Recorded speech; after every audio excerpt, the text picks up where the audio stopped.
હે ગાઈસ, કેમ છો? તો ઇટ્સ માય ન્યૂ ફાળો બ્લોગ. તમારું સ્વાગત છે ફાળો બ્લોગમાં. તો હવારના ઉઠીને અમે આવી જઈએ કોલેજ બાજુ, અને આજે તો વરસાદ પડવાનું નક્કી છે, કેમ કે આજનો વેધર જ એવો થયો હોય. તમને બતાવું તો મેં ક્લિપું જોવો.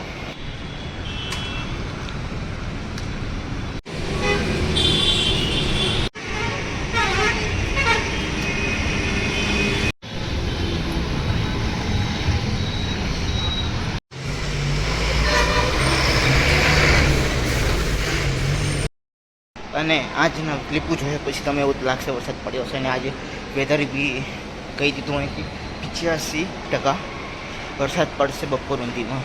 એટલે શું ખબર પડે, પડીએ કરું એવું ના નથી.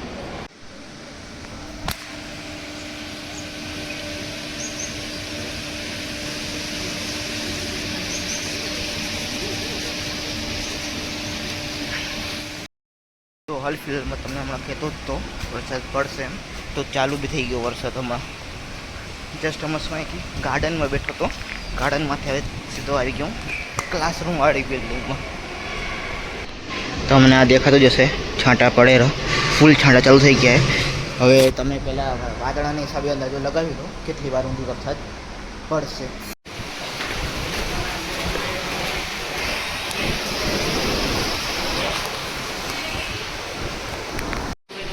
એ હવે ખબર નહીં તો ડિગ્રી નહીં મળે ને બીબીએની.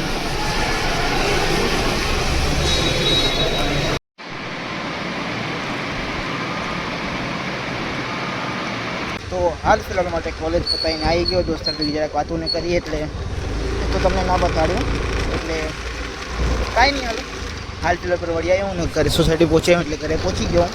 તો હાલ ફિલહાલ પર બપોરનો 1 વાગ્યો.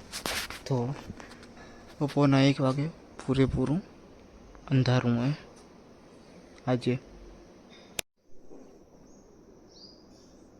તો હાલ ફિલહાલ જ્યાં ઊંધી છે ત્યાં ઊંધી વરસાદ પડશે, કેમ કે વધારે જ અંધારું થઈ ગયું હોય.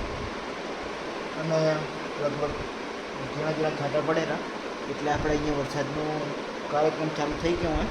એટલે હમણાં 2-3 દિવસ ઊંધી અંધારું જ રહેશે.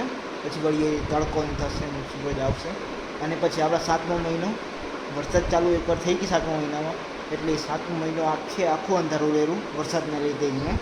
એટલે ફરફરિયા નક્કી કાંઈ ના કહેવાય. 7મા મહિનામાં તડકો તો આવે જ નહીં અહીંયા. અગર એક 6ઠા મહિનામાં ખાસો વરસાદ પડી જાય 15 તારીખ પછી, તો આવું કાંક છે ને. તમને એવું લાગતું તો આ જો હમણાં ટાઈમ થયો, આ ઘડિયાળ જરાક પાછળ, એટલે આપણે 1 વાગી ગયા.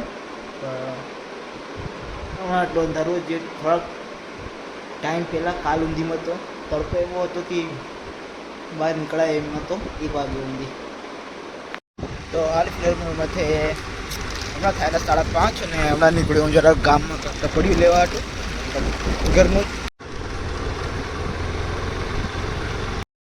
અને કહેવા જાઉં તો વાદળા છૂટા પડી ગયા ને પર તડકો લાગતો હોય નથી. એમ સમજો કે આછા વાદળા છે, એમ ટાટા જેવું ના લાગે એના જેવું, કેમ કે આપણે 21 તારીખથી કાલ છે, એટલે જરાક ઓલું થઈ ગયું. શું કહેવાય, વેધર ચેન્જ થઈ ગયું, ક્લાઇમેટ આખું. હવે દિવસ જરાક ઓછો ને રાત હવે ધીમે ધીમે વધતી જશે.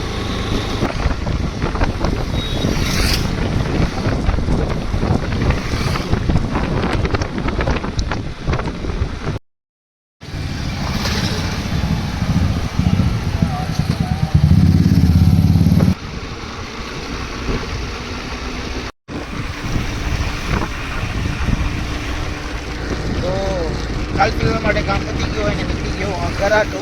અને આજનો મોસમ આવો કાકી જે તમને પહેલાં બતાડ્યો. હાલ ફિલહાલ આટો જસ્ટ અમે નીકળી ગયો સ્પોર્ટ ક્લબ આટો. જ્યારે વગર ભાઈ પ્રીવિયસ એક બે બ્લોગ જરાક એડિટ કરવાનું બાકી, એડિટ કરીશ. અને મેં હંમેશા 1 થી 2 બ્લોગ બેકઅપમાં રાખું, કેમ કે ક્યારેક આમ તૂટી જાય તો આપણો ડેલી બ્લોગિંગ, એટલે ક્યારેક તબિયત બી ખરાબ થઈ જાય, ક્યારેક એવી ઇમરજન્સી આવી જાય કે જવું પડે, ત્યાં બ્લોગ એના બનાવી હતી. એક તો આપણે પબ્લિક એની એમ બનાવવાની પ્રોબ્લેમ. તો જો કેમ કે જો અહીંયા ખાલી પડ્યું તો અહીં જઈને બ્લોગ બનાવું મેં.